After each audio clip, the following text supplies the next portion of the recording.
Upeksha is to be unwavering or to stay neutral in the face of the 8 vicissitudes of life, which are known otherwise as the 8 worldly winds or 8 worldly conditions, which are loss and gain, good reputation, bad reputation, praise and criticism, unhappiness and happiness. So all the contrasts, all the ups and downs of life, to be able to stay neutral and unwavering. So the near enemy, the quality that resembles it, but it isn't actually it, is indifference or apathy.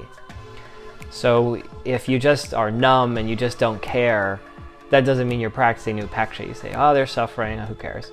That's not Upeksha. And the far enemy, like the opposite of Upeksha, is greed or resentment. It's like where you get really attached to one thing or another.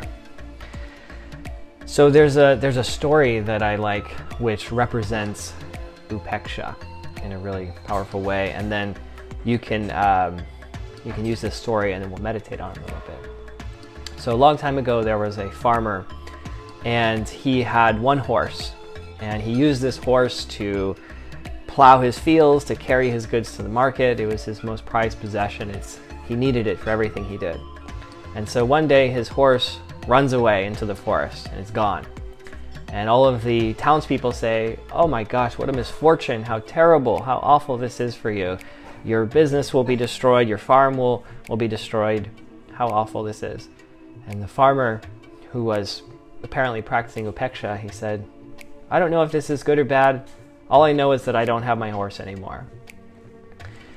And so then a few days later, his horse comes back out of the woods with 6 other horses following it behind, mares and stallions all together. And so then the townspeople go, amazing, how incredible, now you're wealthy and now you can grow your farm. What an incredible fortune, how great this is. And he says, I don't know if this is good or bad. All I know is I now have 7 horses in my stable. And then a few days later, one of his sons is trying to train one of the horses, and he gets thrown off and he breaks his arm and he breaks his leg. And the town people say, oh no, what a misfortune. Without your son, how are you going to plow the fields and how are you going to survive? He's been taking care of all these things.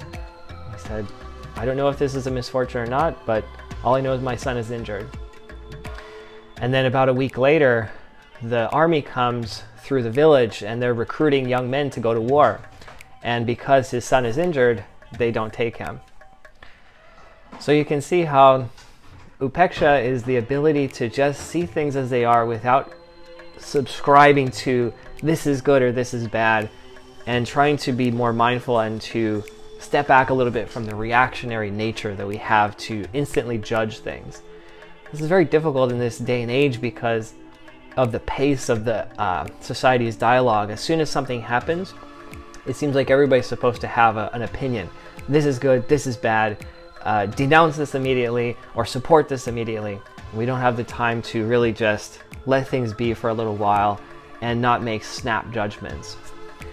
So Upeksha is a quality that has been recognized for thousands of years to be very useful, and I think it's still very much relevant today.